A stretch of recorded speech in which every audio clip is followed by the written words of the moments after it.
அஸ்ஸலாமு அலைக்கும். வானில் உள்ள இறைவன் திருமறை குர்ஆன் மூலமாக நம்மிடம் பேசிய முதல் வார்த்தை எதுவாக இருக்கும் என்று நீங்கள் நினைக்கிறீர்கள்? இறைவனை வணங்கு, முஹம்மது நபி ஸல்லல்லாஹு அலைஹி வஸல்லம் அவர்களை பின்பற்று, வணக்க வழிபாடுகளில் ஈடுபடுதல் அல்லது பெற்றோரை பேணுங்கள் என்று திருமறை குர்ஆன் நம்மிடத்தில் பேசவே இல்லை. முதலில் குர்ஆன் நம்மிடத்தில் கூறிய மிக முக்கியமான அறிவுரையும் கட்டளையும் எதுவென்றால், இக்ரா பிஸ்மி ரப்பிக்கல்லதி ஹலக், படைத்த உம்முடைய இறைவனின் பெயரால் ஓதுவீராக என்பதுதான் திருமறை குர்ஆன் மனித குலத்தில் அறைகூவலிட்ட முதல் கட்டளை.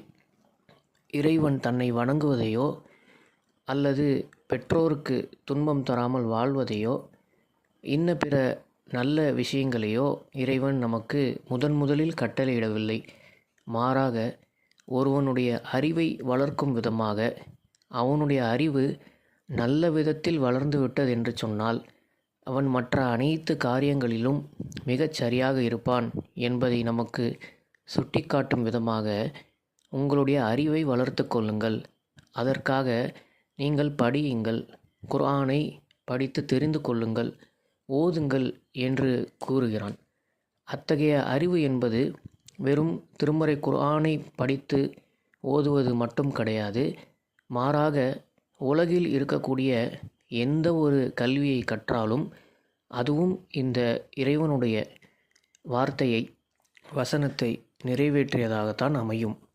அப்படி அமையக்கூடிய கல்வி என்பது உங்களை எதை நோக்கி இழுத்துச் செல்ல வேண்டுமென்றால், குர்ஆனில் இறைவன் சொல்லுகிறான், இக்ரா, நீங்கள் படியுங்கள், பிஸ்மி ரப்பிக்கல்லதி ஹலக், படைத்த உம்முடைய இறைவனின் பெயரால் படியுங்கள் என்று கூறுகிறான். எனவே நாம் கற்கக்கூடிய எந்த ஒரு கல்வியிலும் அது இறைவனை நோக்கி, அவனுடைய படைப்புகளை நோக்கி, அவனை வணங்கும் விதமாக அந்த கல்வி அமைய வேண்டும் என்பதும் திருமறை குர்ஆன் நமக்கு நேரடியாக சொல்லக்கூடிய ஒரு கட்டளையாக இருக்கின்றது. இஸ்லாமிய மார்க்கம் என்பது எந்த வகையிலும் வெறும் வழிபாடுகள், நற்பண்புகள், பாவமான காரியத்திலிருந்து ஒதுங்கி இருத்தல் என்பது போன்ற காரியங்களை போதிக்கக்கூடிய ஆன்மீக மார்க்கம் மட்டுமல்ல. உங்களுடைய சிந்தனையை கூர்த்தீட்டுங்கள், அறிவை வளருங்கள் என்று கல்வியை போதிக்கக்கூடிய மிக முக்கியமான ஒரு மார்க்கமாக இருப்பதை நாம் காணலாம்.